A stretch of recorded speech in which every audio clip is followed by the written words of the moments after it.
This is Thomas Peck doing monologues for Capstone. First monologue is A Kid Like Jake by Daniel Pearl. We had a bit of a meltdown last week. Jake wanted to be Snow White for Halloween, and I had said that we would talk about it, but Alex felt strongly it was a bad idea. She's obviously fine with letting him wear whatever he wants around the apartment, but she felt convinced that letting him trick or treat like that in the building that the neighbors might look at him funny. Anyway, we have a delay in the conversation, and Halloween rolls around, and Alex has a pirate in a skeleton costume laid out for him on the bed, and he asks, "What about Snow White?" And she says, "Well, I don't have Snow White." And he says, well, he doesn't like these other costumes. He starts throwing his tantrums, saying he doesn't like the skeleton costume, that our ideas are lazy. Lazy ideas. I don't know where he gets that. Eventually, she says, "If you don't stop behaving like that, you won't go trick-or-treating at all."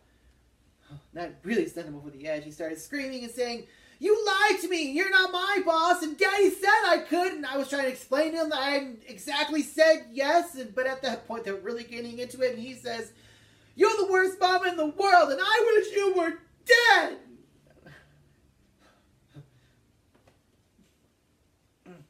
Alex thinks we give in too much. And he's got all these appointments going on, and they're not obviously all on his terms, but Alex feels strongly that we need to set clear boundaries for him at home.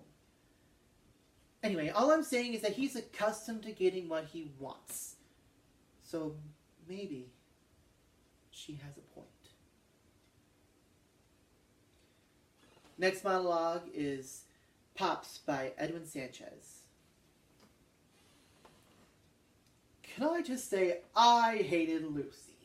I used to have to watch it all the time with my pops. He thought she was so funny.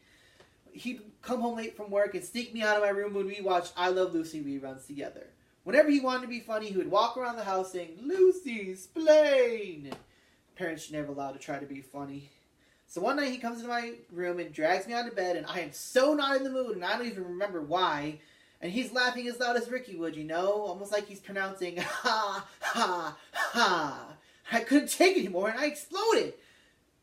My father got real quiet after that, and I felt terrible, so I started laughing harder, you know, trying to make him feel better, but he never laughed again. He had the breakfast shift the next day at Windows, the World Trade Center, and he never came home again. We had the memorial for him at home, and they never found the body, so all we had was just a picture of my pops. I walked up to the picture, and out of nowhere, "Are you tired? Are you listless? Do you poop out at parties? All your answers to your questions are in this little bottle." Little bottle. I started doing all of Lucy's greatest hits. Lucy trapped in the icebox, Lucy in the chocolate factory, and soon everybody was laughing so loud you couldn't even hear me. And when I couldn't take it anymore, when I broke, I cried as loud as Lucy would when Ricky caught her doing something wrong.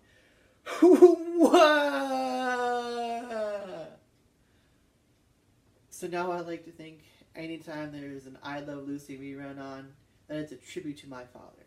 And baby, she's on 24 hours a day.